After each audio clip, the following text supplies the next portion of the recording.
Kisah nyata mati suri, hampir mendapatkan azab pedih karena perbuatan ini di dunia. Kondisi mati suri sampai saat ini masih menjadi misteri dan erat dikaitkan dengan perbuatan selama di dunia. Fenomena mati suri yang cukup langka ini pernah dialami Abah Hadi, pemuka agama yang berasal dari Lampung Timur.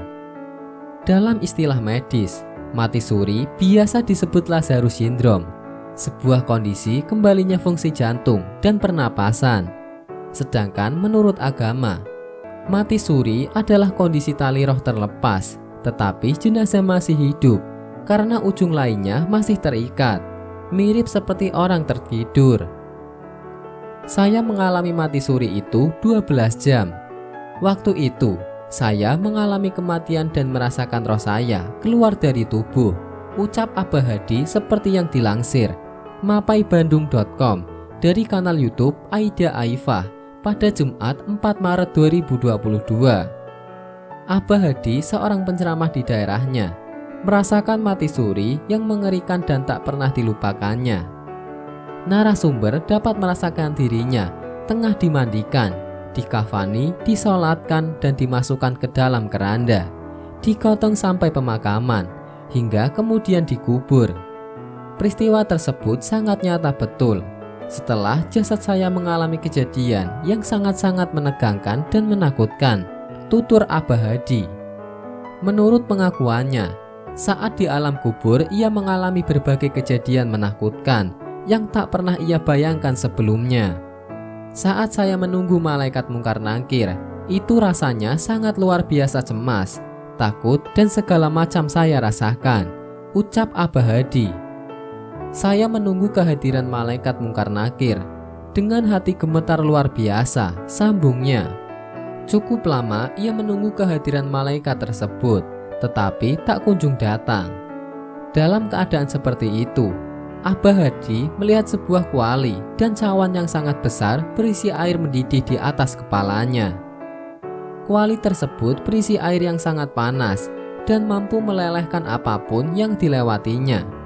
Ibaratnya kalau air itu menetes di besi, langsung meleleh karena saking panasnya air mendidih itu, ucapnya. Menurut Abah Hadi, saat itu tidak ada siapapun di sekitarnya, hanya ada dirinya seorang diri dengan kuali yang tepat di atas kepalanya.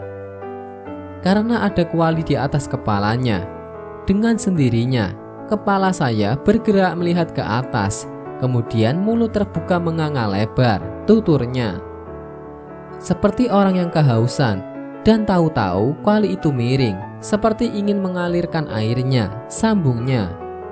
Ketakutan semakin menjadi, karena kuali tersebut semakin miring ke arah mulutnya. Abah Hadi kemudian memekik menjerit dan meminta pertolongan kepada Allah. Situasi semakin genting dan menegangkan.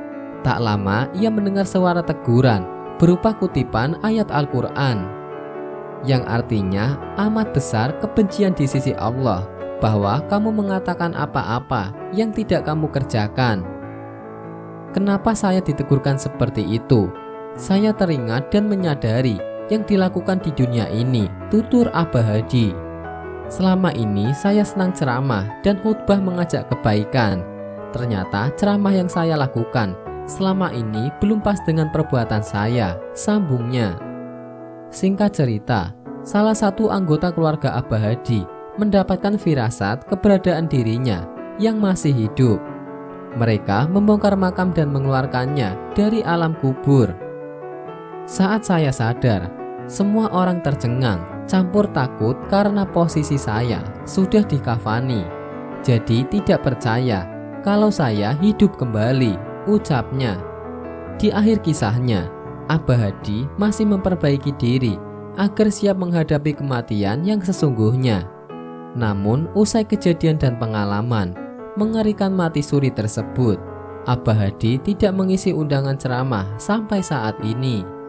Wallahu a'lam bishawab.